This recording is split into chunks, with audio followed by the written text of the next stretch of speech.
Hey, what's going on, my friends? Welcome to my YouTube channel. My name is Victor, and today I'm going to share with you the 7 different types of light workers.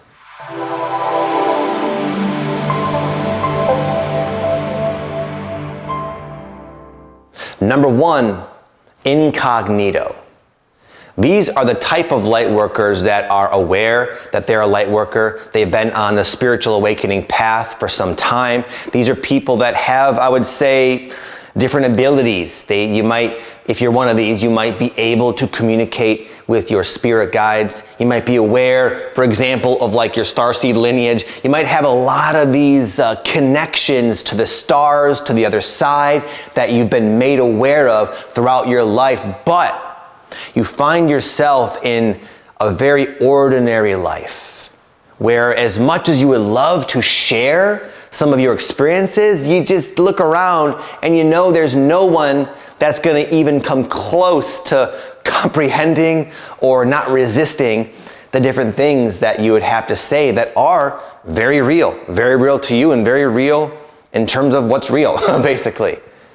And these types of souls are meant to use their higher consciousness, utilize your spirit allies, but to perform what appears to be kind of an ordinary task, an ordinary job, an ordinary vocation, but being done from a higher place. And I'll give a good example. What inspired this entire video is a person I talked to just yesterday on a coaching call. She was this lovely woman who had lost like 120 pounds, I believe, over the last year. And as she embarked on this extreme weight loss journey, she had her own spiritual awakening. And then she felt inspired to become a coach, like a personal trainer. And she now helps other people who are obese lose weight. And she came on the call and said, listen, Vic, on one hand, I really would love to talk about my experiences, about spirituality and stuff like that.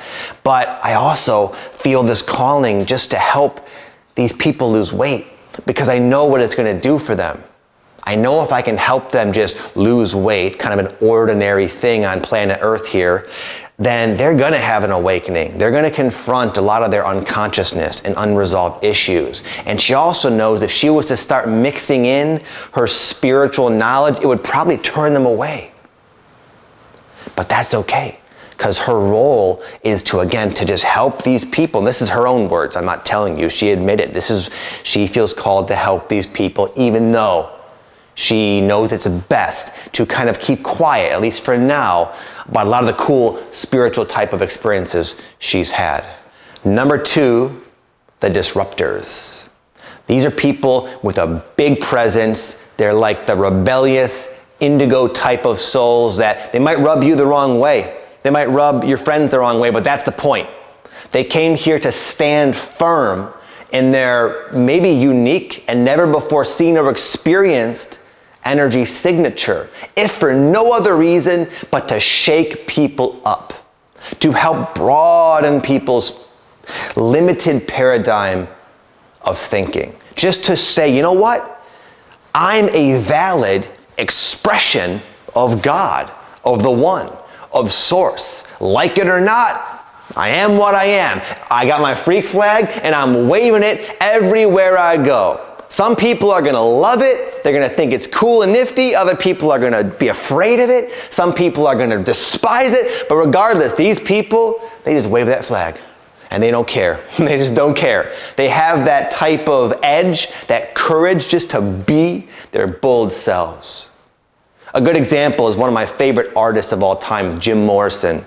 Jim Morrison was the lead singer of the band The Doors. They came out in the 60s, and they were one of the first, if not the first, darker music.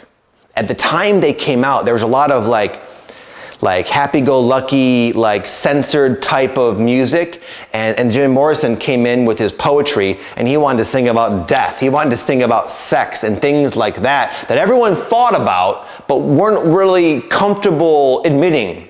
And he came and he expressed that in a very bold way, and that the government was threatened by him. He was arrested on stage, I think once or twice. And anyway, he was one of those characters that really shook things up. Now that's, of course, kind of an extreme example, but I've already in my own life met people just like that. Just odd ducks, people who are different, people that march to the beat of their own drum. And even though they may represent kind of an extremist option of going through life, it's valid and there's a lot to learn from these people. The third one I'll keep brief because it doesn't really warrant a long discussion, but the third one I call the masters. The people who have achieved unity consciousness, that have achieved what people call enlightenment, like Eckhart Tolle, Thich Nhat Hanh, Adyashanti, Osho, Sadhguru, people like that. There's a lot of other ones that we probably don't even hear about. And these are people that really represent, I believe, where humanity collectively is heading. It's a quantum leap in consciousness. I had this cool book I read about a month ago. It's called Cosmic Consciousness. It was written, I believe, in like the late 1800s. And it was written by a lot of other people like Henry David Thoreau, William Blake, Jesus, Buddha, a lot of different people that this doctor anyway believed have reached this cosmic consciousness embodied state. And he kind of equated it to the same quantum leap of consciousness as going from being like a pig or an animal, a dog, maybe not a dog, but like other animals. They have like some semblance of awareness. And then there's the human being that are self-aware. They can contemplate reality. They understand they're different from the whole. That's a huge quantum leap. And with this doctor, I think his name is David Burke or something, he says that going to this next cosmic consciousness state, like what Eckhart Tolle and folks like that have done, it's like the same degree of a quantum leap. And anyway, it's kind of like the infant stages of this true evolutionary leap, but we're already kind of seeing examples in our everyday reality. And what's really exciting is we're seeing it now finally for the first time in the mainstream with your Eckhart Tolle, Adyashantis, etc. Number 4, I call the spotlights. People that are here to bring awareness to the darkness, to the corruption, to the misaligned circumstances in life. It's a messy job, and God bless them. It's not something I would choose to do, but it does need to get done. What comes to mind is a guy named David Icke.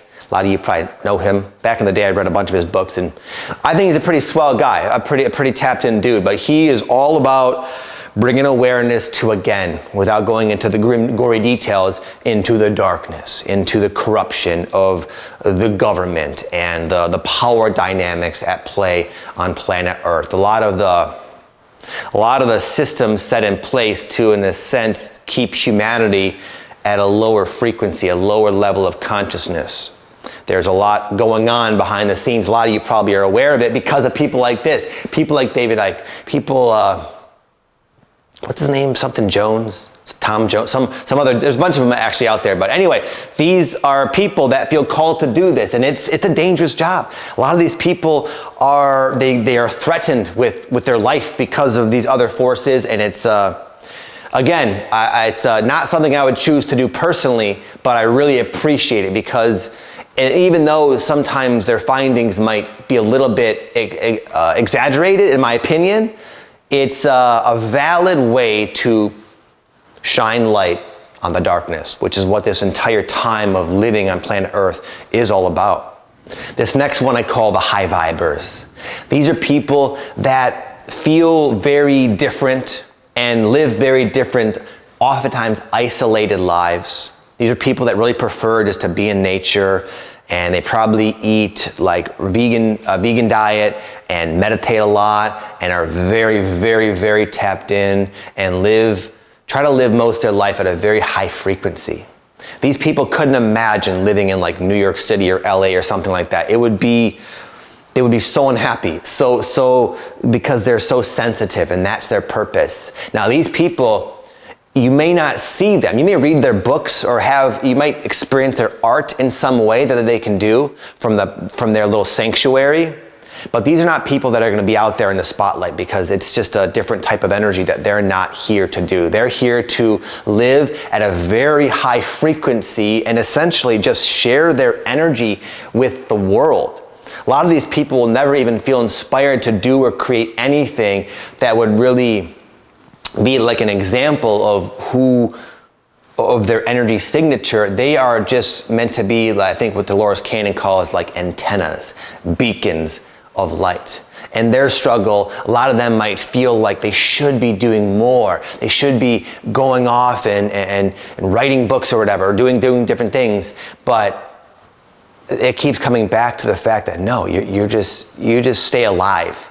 You just tap into source each and every day like you know you want to. You just go frolic in nature and watch the swans on the pond, swim around. And that is your purpose, because that makes you happy. That makes you feel at home.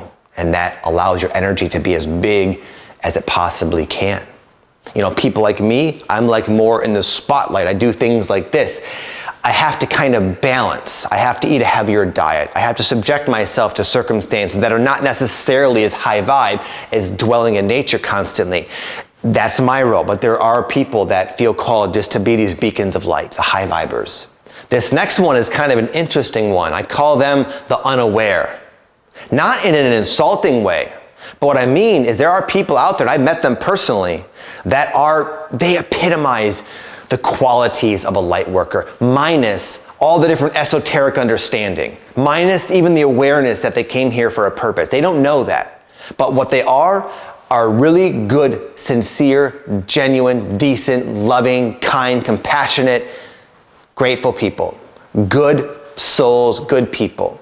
One of my best friends in the world that I met years ago, his name is Guy.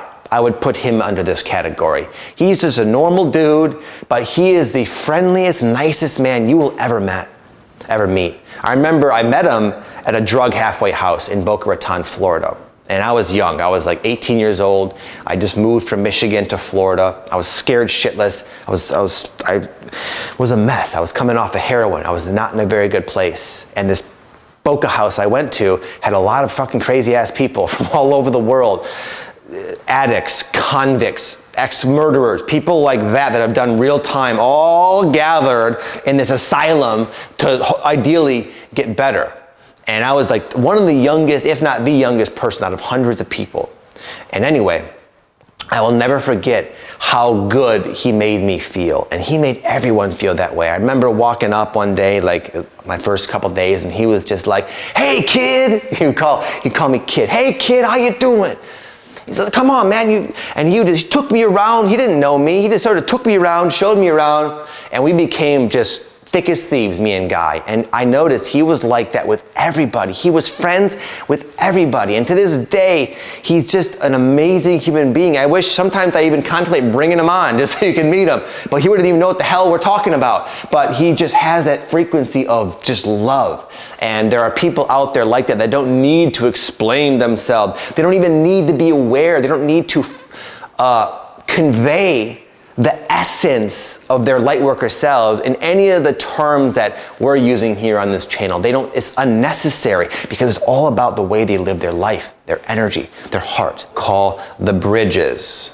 And I would use myself as an example. I'm someone, also a lot of other YouTubers I know that I'm friends with. We are people that, like a lot of you, we've had a lot of spiritual experiences and things like that. We're like we've kind of dabbled, I would say, in a lot of different types of expressions of spirituality in terms of information and esoterics and metaphysics. And we have a pretty decent understanding of all that, but we convey it in a way, at least my intention is to convey it in a way that's not too out there, not too airy-fairy, not too myopic, more so broad and grounded, because I know a lot of other people are like that. They're people that are kind of in the middle, people that on one hand have had these big spiritual awakening experiences, this whole like alter ego, this other part of their life, and then they have their normal life, their family, their friends, their kids, and they don't know where to go. Should I just embrace my 3D self and sort of like try to forget about these other experiences, or should I dive this way and like detach myself from all the other things that are meaningful to me? But they're kind of caught in the middle. And that's kind of how I feel. I've always felt that way. I felt caught in the middle. I don't necessarily get along with I would say like the people who are like super obsessed with spirituality and that's all they want to talk about and all they think about. At the same time, I find myself not fitting in necessarily with people who have no sense of spirituality. I find myself always just kind of walking the middle ground. And luckily, I've attracted myself to many other people just like that. And finally, the guides. These are the people that have had awakening experiences, a lot of whom, not all, but a lot of them have also had some type of challenging life circumstance, a challenge in life to overcome, transcend trauma, etc. And these people, a lot of them now, especially another secondary reason for making this video, if this is you I'm talking to, that you came here to be a guide of sorts. And this can look a lot of different ways. You could be a Reiki healer. You could have some other type of healing ability that you feel called to do, even though it's maybe unconventional. Some of you are channelers. Some of you are mediums. Some of you are psychics. A lot of you want to become a coach and just guide other people, other light workers through their awakening process. You want to serve in kind of a traditional spiritual guide sort of way, however, in your own unique way. And the conflict with these folks is that a lot of times you never saw this option coming. You never saw yourself seriously contemplating doing this. I spoke to a woman just yesterday. She was an official psychologist. She had a very ordinary, you can say not in a limiting way, but a very ordinary, normal life. She was very successful, and she felt called to leave it all behind. And now she is doing channelings on Twitter. She's channeling a guide of hers on Twitter. And this guide happened to come through in kind of an interesting and comedic way. And she's like, and I could just see like her expression on her face, like she was surprised that this is what she finds herself doing.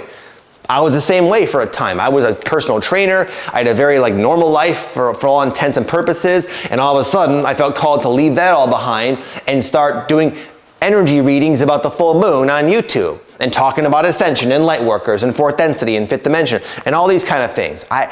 If you would have told me this was going to be my life years prior, I would not have believed it, truly. I would have said, this is just crazy. I don't know what the hell any of this stuff is. Why would I do that?